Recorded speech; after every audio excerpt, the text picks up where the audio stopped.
Selamat pagi, berjumpa kembali dengan saya Rudi Hartono, calon guru penggerak angkatan 10 Kabupaten Simalungun.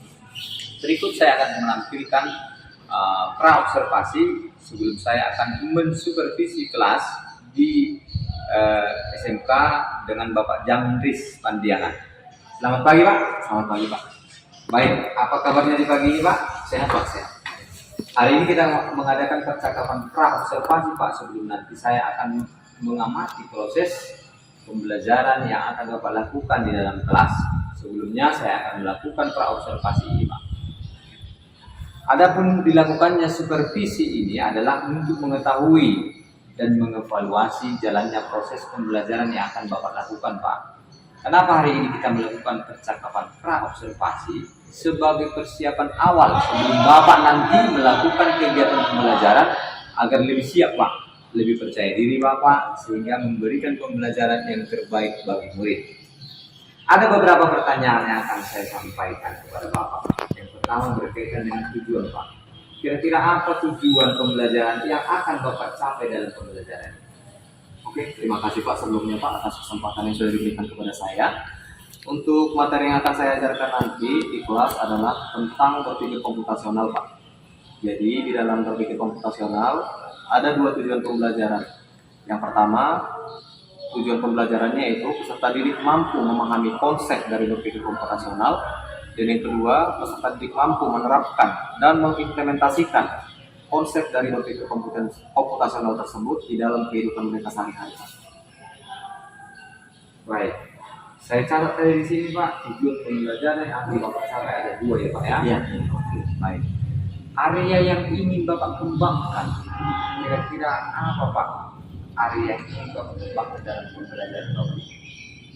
Untuk area pengembangan pembelajaran Pak, di sini saya menggunakan dua, yaitu pengetahuan dan keterampilan. Yang pertama untuk pengetahuan, di sini nanti peserta didik saya akan meminta mereka mengamati tayangan video atau juga teks yang berisi pengertian dari berpikir komputasional tersebut. Kemudian mereka akan mengidentifikasi dan juga merumuskan permasalahan di dalam kehidupan mereka sehari-hari berdasarkan dari pengertian dari berpikir komputasional tersebut. Dan untuk dari keterampilannya Pak, di sini peserta didik akan bekerja sama dengan mereka kawan-kawan mereka sekelas di dalam kelompok untuk mengumpulkan data dan juga informasi yang mereka dapatkan ataupun yang mereka hadapi sehari-hari, dan kemudian merumuskan cara penyelesaiannya Pak sesuai dengan konsep dari berpikir komputasional tersebut Pak. Baik, saya kira saya dengar tadi bahwa area pengembangan yang ingin Bapak kembangkan adalah dari aspek pengetahuan dan keterampilan siswa ya Pak ya. Nah, saya ingin mendengar juga Pak, bagaimana rancangan pembelajaran yang ingin Bapak terapkan di kelas?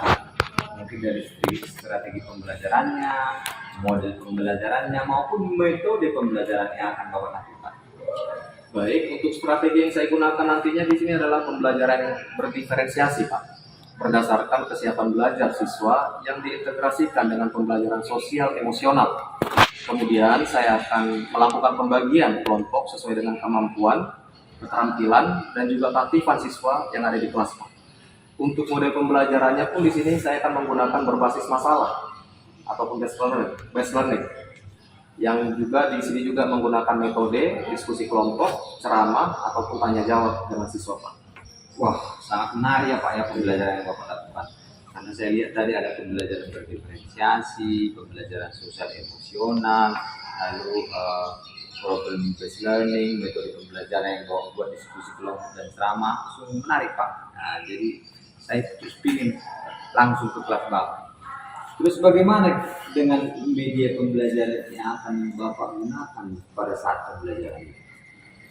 Baik, terima kasih Pak. Untuk media pembelajarannya di sini saya menggunakan observasi Pak, kemudian LKPD, dan selanjutnya juga saya menggunakan PowerPoint Pak, dan di samping itu juga saya menggunakan laptop dan juga proyektor Pak.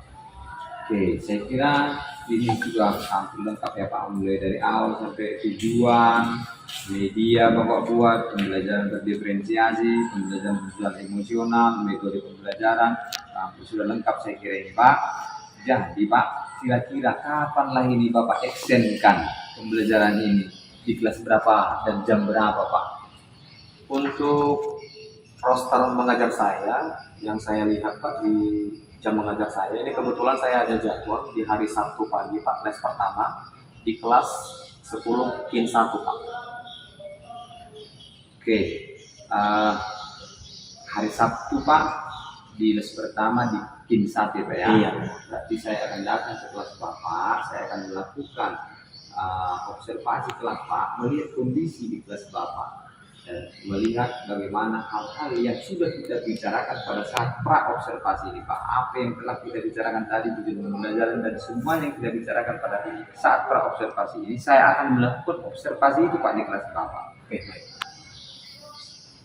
Jangan lupa setelah nanti kita melakukan observasi, ada lagi nanti langkah setelah observasi Pak, namanya Pak pasca observasi.